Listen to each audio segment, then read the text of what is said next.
Is Ms. Mace from South Carolina. Thank you, Mr. Chairman, and good morning. The government of the District of Columbia, under the leadership sitting in front of us today, has become a poster child for DEI and gender madness. This has led to government. Mr. Chairman, this is not a concert. This audience can just settle down. Stop the clock, and the gentlelady's right. Under the rules of the House, the chairman is responsible for maintaining order and preserving decorum in the committee room. I expect audience members to be respectful of the committee, so I'd like to reclaim my time, too, Mr. Chairman. Absolutely. Ms. This has led to government-sanctioned racial discrimination and the erasure of women. Article 1, Section 8, Clause 17 provides Congress plenary authority over the District of Columbia. Using this authority today, I'll be introducing the No DEI in D.C. Act. This bill will rip the DEI and gender bender nonsense out of the D.C. government root and branch and restore common sense and equal treatment under the law.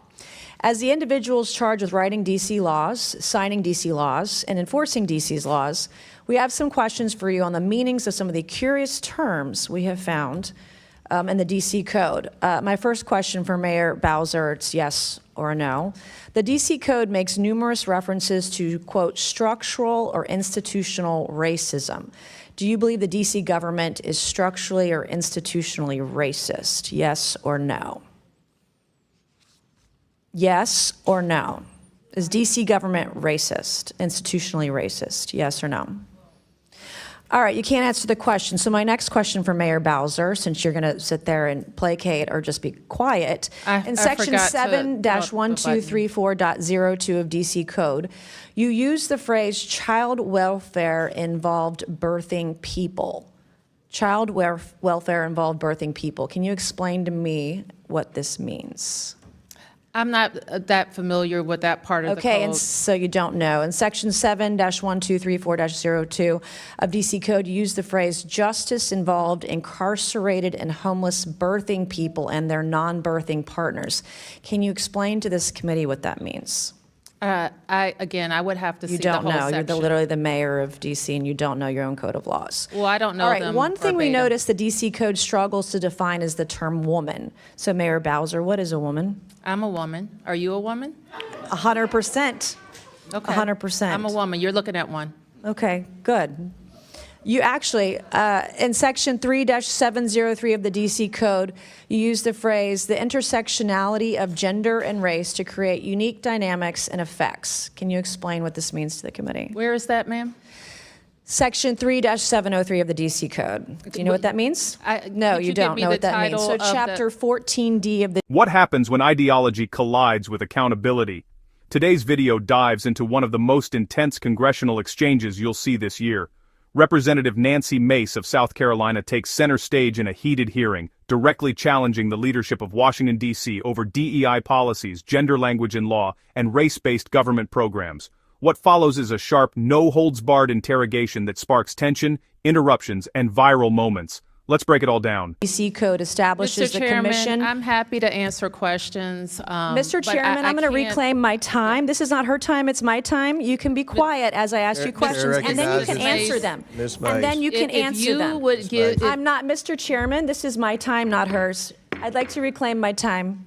Let's make good use of the time, Ms. Mace. I'm making very good use of my time. And you're making my point. You're the mayor of D.C., and you don't even know your own code of laws. What is a birthing person? I would assume it's someone who gives birth. All right. Why don't you use, are these women? Are these moms?